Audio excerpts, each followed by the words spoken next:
को over confidence सिर्फ इसलिए है क्योंकि केंद्र में इनकी सत्ता है सर। कैसे कैसे चुनाव जीतते हैं, कैसे कैसे क्या होता है सर, उस पर मैं नहीं जाना चाहूँगा, सब जानते हैं आप लोग भी।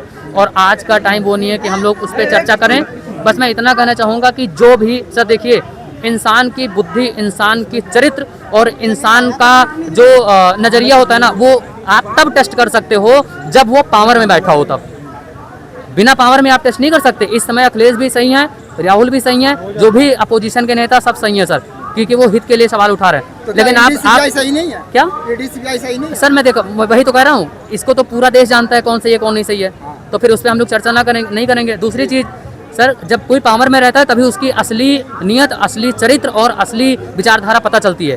तो अब यही है सर, क्या विचारधारा है, क्या आप स्कीम लाते हो, कौन सा योजना लाते हो, क्या आप देश हित के लिए कर रहे हो, क्या आप देश के युवाओं के हित के लिए कर रहे हो, क्या आप एजुकेशन के हित के लिए कर रहे हो। कोई भी मंत्रालय तो अच्छे से काम नहीं कर रहा है सर। हम किस के लिए आवाज़, एजुकेशन के लिए तो पिछले 20-25 दिन से यहाँ पे मर रहे हैं सर। अभी वित्त मंत्रालय पे वो आवाज़ उठाओगे उस पर भी मरोगे, स्वास्थ्य पे उठाओगे उस पर भी मरोगे, किस पे सर। देखो सर, पीड़ाएँ और परेशानियाँ बहुत हैं सर, लेकिन आवाज़ उठाने के लिए देखो टाइम की वैल्यू वो लोग नहीं समझ रहे हैं। हम लोग अपने घर परिवार को छोड़ के यूपी से आके यहाँ पे पढ़े, घर में मेरे किसी को नहीं पता है। और मुझे आज बहुत ज़्यादा डर इस बात का है, मुझे सरकार से और पुलिस प्रशासन से, इन सबसे तो मैं बिल्कुल नहीं डरता। इन सबसे ज़्यादा तो मैं अपने घर वालों से आज डर रहा हूँ कि आज तो मुझे पक्का देख लिए होंगे वो। तो मुझे डर है कि मैं चोरी से आया था, क्यों आया था, मेरा कोई यहाँ पे। लेकिन जो बच्चे मरे हैं उसको मैं देख रहा हूँ सर। 24-25 साल का हो गया, पढ़ा लिखा हूँ, तो वो चीज़ मैं फील कर पा रहा हूँ। गलत हो रहा है वो मैं सोच पा रहा हूँ, देख पा रहा हूँ, एनालिसिस कर पा रहा हूँ। आगे आने में हम लोग का तो कोई नुकसान नहीं होगा सर। हमारे बाद में जो पीढ़ी होंगे, हमारे बच्चे होंगे, वो सब उनके लिए बहुत बड़ा ये मतलब एक जहर के रूप में होगा सर ये, अगर ऐसा ही सिस्टम चलता रहा तो। जिस तरीके से देखा जाए आए दिन पेपर लीक होता है, लेकिन बहुत स्कूल भी तो बंद हो गए सर मैं आपको यूपी के अंदर की बात बताऊं तो अभी पिछले कुछ महीनों के अंदर 27-28 हज़ार स्कूल बंद हुए हैं और 28 से 30 हज़ार ठेका दारू का उन्होंने खुलवाया है। सरकारी स्कूल बंद करके 28,000 स्कूल बंद किए, 29,000 ठेका खुलवा दिया उन्होंने। तो इससे क्या लगता है? लेकिन इसमें सर देखिए, मैं आपको बता दूं, ये सब lack of knowledge, lack of education. हाँ बस लैक ऑफ, बस आप एजुकेशन और नॉलेज समझिए, lack of knowledge and education. Sir देखिए, वो तो चल ही रही है, सबको पता है। मैं इस पर कुछ अभी बोलना नहीं चाहूँगा, क्योंकि मेरा सिर्फ एक मोटिव है अभी यहाँ पे, एजुकेशन मिनिस्टर का रिजाइन। अगर एजुकेशन मिनिस्टर रिजाइन होगा, घर का मुखिया सही हो जाएगा, तो आप दूसरे को घर का मुखिया बनाओगे, जिम्मेदारी दोगे, तो उसको एक डर हो जाएगा कि हम लोगों ने, हमको अगर इन लोगों ने बनाया है, हमसे गलती होगी, हमें भी हटा देंगे। तो जब बड़े लेवल पे सही होगा सर, छोटे लेवल पे ऑटोमेटिक सब ओके हो जाएगा। धीरे समय लगेगा सर, तुरंत नहीं होगा, लेकिन धीरे धीरे सही हो जाएगा, इसकी गारंटी है सर। हाँ, और इस पर निर्णय लेना चाहिए सर। हाँ, निर्णय लेना, हाँ सर, देश में सब कुछ ही खराब है, लेकिन मुद्दा हमारा यही है। तो सर सरकार को निर्णय लेना चाहिए सर। सिर्फ इसलिए निर्णय ना ले सर, मैम वो उनका अहंकार बोल रहे हैं। राजनाथ सिंह नहीं बोल रहे हैं, वो उनका गंदा अहंकार बोल रहे हैं मैम। और वो अहंकार ही उनको मल्टीपल टाइम्स तक जो उनको पावर में रखा गया, उससे उनको अहंकार पैदा हुआ, वो उनका गंदा अहंकार बोल रहा है। राजनाथ सिंह अच्छा आदमी है, मैं बता दूं, राजनाथ सिंह, आदरणीय मोदी जी, आदरणीय अमित शाह जी, सब लोग बहुत अच्छे नेता हैं, बहुत अच्छे आदमी हैं।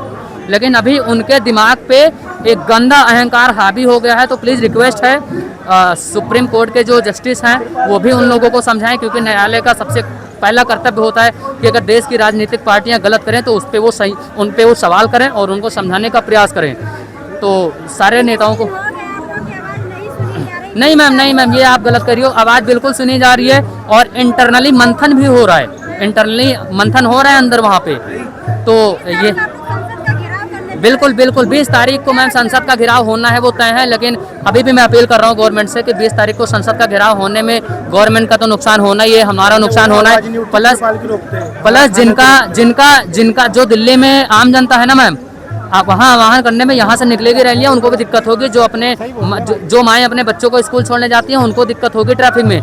जो ड्यूटी जाता है उसको दिक्कत होगी, जो घर जाता है वो टाइम से नहीं पहुंच पाएगा। तो सब अगर दिल्ली सरकार और भारत सरकार ये सब चीज़ सोचेगी तो उसको निर्णय हो सकता है। उम्मीद पूरी है कि 20 से पहले वो निर्णय लेंगे और इस प्रदर्शन का वो समापन करेंगे, धर्मेंद्र जी के प्रधान इस्तीफा लेके। वो थोड़ा पास आओ ना मैम। क्या मैम? नहीं मैम, देखिए बैरिकेटिंग तो ये हो रही है, उन लोग का कहना है कि सेफ्टी पर्पज से है, बट संसद तक पहुंचना हम लोग का अधिकार है मैम। कोई भी इंडियन सिटीजन भारत के पार्लियामेंट में, भारत के राष्ट्रपति भवन में, भारत के प्रधानमंत्री आवास पे कभी भी आप अपनी पहचान पर दिखा के आप जा सकते हो, पूरा अधिकार है मैम, उसको कोई नहीं रोकेगा। और मैम ये एक चीज़ और बता दूं, अगर ये प्रोटेस्ट इतने दिन से सफलतापूर्वक चल रहा है तो इसमें सबसे बड़ी एक वजह यह है कि जहां जितने स्टूडेंट यहाँ पे हैं सब एजुकेटेड हैं, पढ़े लिखे हैं, नियम को समझते हैं, तब ये प्रोटेस्ट चल रहा है इतने दिन से। और ये गवर्नमेंट भी फील कर रही है कि अगर ये प्रोटेस्ट वो खत्म करेगी तो पूरे देश के अंदर बहुत बड़े लेवल पे आंदोलन पैदा हो जाएगा मैम।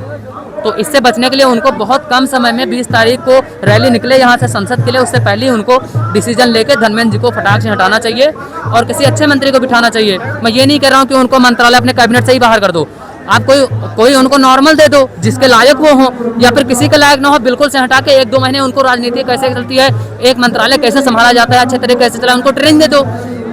आपके पास वॉशिंग मशीन भी तो है ना, उसको धुल दो कस के वॉशिंग मशीन में, स्वच्छ हो जाएंगे। उनको ट्रेनिंग दे दो, ट्रेनिंग देने के बाद में उनको मंत्रालय पे बिठा दो, हम लोग उनका विरोध नहीं करेंगे। लेकिन अभी का जो माहौल है, उन 20 से 25 बच्चों को श्रद्धांजलि के रूप में आप उनका इस्तीफा देना चाहिए। आपको एक ये इंसानियत के तौर पे भी आपको देना चाहिए। आप तो पूरे भारत के मुखिया हैं मैम। ये तो प्यार मोहब्बत का डंक है, ये कॉकरोच वाला डंक नहीं है, ये प्यार मोहब्बत का डंक है। ये इशारा कर रहा है सीधे गवर्नमेंट की तरफ, देखिए संसद की तरफ जा रहा है तो ये डायरेक्ट गवर्नमेंट की तरफ जा रहा है कि प्लीज़ आप बात को माने, ये डरिए मत इससे government, Indian government please don't affair from it. ये प्यार वाला डंक है, मोहब्बत वाला डंक है, प्यार से हम लोग बात अपनी मनाने की कोशिश पूरी कर रहे हैं और आगे भी यही करेंगे, चाहे जितना टाइम लग जाए, चाहे महीनों लग जाए, चाहे सालों लग जाए। ये डंक प्यार से और कभी भी कठोरता की तरफ नहीं बढ़ेगा मैम।